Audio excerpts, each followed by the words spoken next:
I'm Lynette Roberts, Director of Captivating Training Solutions, and this video has been funded by Community Pharmacy Lancashire. You're watching this video because you've done the Wheel of Wastage audit and inventory could be a real problem area that's affecting your pharmacy capacity. Now, in the Wheel of Wastage audit, you'll notice we ask questions about are out of stocks affecting you, so medicine shortages. Well, I'm sure a lot of us ticked that one. But are owings affecting your pharmacy? Is it stock management? Is it MDS? Is it you chasing down the best deals? Is it you chasing alternative medicines? These are a lot of different ways into how inventory could be affecting your pharmacy capacity. Now, there are some areas of this, so let's start with out of stocks. There are some areas that are truly out with our control. Now, we can't control the transportation of, or even the export of goods around the globe. And we know things like the Ukraine war and Brexit have impacted the exportation of medicines. So these are the key things that are impacting all this. So we can't always blame the manufacturers for it. Sometimes it's even their forecasting, thinking that, okay, we're making enough, but actually it's a tremendous season. Like we've seen out of stock and like cough, cold medicine, paracetamol, all the key things you'd think are basic staples in the medicine cabinet. So are you going to be able to fix that? Like with your patient saying, well, why can't you get me my medicine? Well, let me just chase up the manufacturer and say, get into that factory and make me some more. No, you can't do that. But this is where having a plan in place, like if we keep ourselves informed, I have seen some great initiatives happening in community pharmacy around out of stocks. So my recommendation to you, if this is a key area, is that if you don't know who your primary care network community pharmacy lead is, or PCN lead, then find out soon. Because PCN leads out there are coordinating among community pharmacies. They might have a WhatsApp group or they might have a collective group where there's the sharing of information, who has stock where's the best place to get it, who's doing what. And there's been some fantastic camaraderie among community pharmacies out there, particularly around out of stock. We've seen some great examples of that around when the strep A was a big thing, antibiotic shortages. Now, talking about that, we've seen how things like those kind of shortages have impacted our capacity, because when there are shortages, we're ringing round trying to chase stock. So think about how much time you spent doing that, or how much time your staff spent doing that, and how did that affect your pharmacy's capacity? Now, like I said, there's some things that we can't control, but there are measures we can put in place, whether it be, again, using that information sharing among the community pharmacy network through the PCN lead, or even having a contingency plan, especially if we see it's happening in common areas. Now, this is why we have the serious shortage medicine protocols and things like that. So that's why really diagnosing, is this an area that's affecting my pharmacy business? What do I have the capability or the capacity to do something about it, and what is out with my control? Who else can I turn to for information? Because remember, you're not on your own. If community pharmacies pull together that little bit more and work together as a united profession, it's amazing how when we've seen things like that it's really helped you as a community pharmacy, your capacity, but more importantly, it's helped your patient experience. Now, we've even got examples of if you've got a lot of owings, that comes down to even your medicine management. Like I said, some of this is out with our control, like out of stocks, but it could even be that I see a lot of pharmacies because maybe they have not a lot of shelf space, so they keep low stock levels. And so again, you having to order that stock, wait for it, leaves you with owings. And that is then a duplication of work, which is completely unnecessary. And it can be things like, if you find the common areas where your owings are taking place, does that mean, okay, I'm going to order like almost over forecast stock?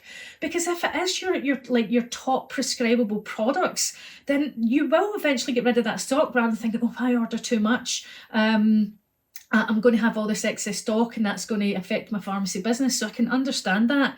So when it comes to inventory, if you did score quite high in this, I would urge you to really get that magnifying glass and start looking at your stock management. Now, talking about solutions around that, having a great PMR system can be really helpful. Some of the PMR systems out there can even order the stock for you. You can set the levels to make sure that you're not having to be the one to pick up the phone. Now, talking about stock as well, another area where I've seen pharmacists spend a lot of time is chasing down the best deals. So how many of you out there have spent time on the phone or even on the computer trying to find or even shave pennies off your products when you're ordering them in, thinking that you're going to make more money? But really, it's almost like it's almost an inefficiency, because if you broke down, if you thought, okay, how much does it cost in your time per hour? How many hours are you spending on the computer looking for those deals? And are those deals that you're finding really delivering you that cost efficiency, giving you that money back? Is it worth it? But also, talking about the best deals, I want you to think about who's the one looking for the best deals. If it's you, the pharmacist or the owner looking for the best deals, where you need to be in the dispensary, you need to be in key parts of the business, do you really need to be the one doing the best deals? Is there someone trustworthy in your team that you could train up to know how to do that? Because I've seen some businesses that when they do empower their team to do that, especially if they're not integral at certain parts in the dispensary process or certain services that need your attention, then that can free up a pharmacy's capacity. Let's talk about one more thing when it comes to inventory, and I've seen how pharmacies have really expanded their capacity because they've made some really tough decisions, and that's been around MDS. Now, I was hosting a conference one where I seen two pharmacists really go at it as to their arguments for and against MDS. One was like, no, we do a lot of business in this, it's absolutely necessary. And the other person saying, yes, it's necessary for some patients, but we need to get more selective on it, like who genuinely needs it, because it's so time consuming. Now, it's not so time consuming if you've got an MDS robot. So if you do a massive bit of business around MDS, I've seen people that technology can help them expand their pharmacy capacity because they think, right, I'm going to invest in a robot to do that, and it hugely helps. But if we start to break down business-wise the time it takes to do MDS, is it actually delivering you the cost efficiency for your business? I've seen a lot of pharmacy businesses make tough decisions and say, no, we're not going to do MDS anymore, particularly some of the big multiples. Now, that's helped other independent businesses because they've got behind it. But again, I would get you to think about, okay, are the right patients getting it? And that's where you work with your local surgeries and through your PCN lead to do that. But also, because it's so time consuming, some businesses manage to release their capacity by being either more selective on the patients that got it, or they didn't do it at all. So there's been some stories I've shared with you about your inventory, and I'm sure there are many more that you can find. But if you do find that stock management, owings, out of stock, MDS, any of these kind of things, looking for the best deal are things that's affecting your capacity, it's time to get that magnifying glass out, start to get some data and insights, like what is it about that? Is it the best deal? So looking at, again, that cost analysis, your time and hours, and also is the savings that you're getting by finding those best deals delivering it for your business?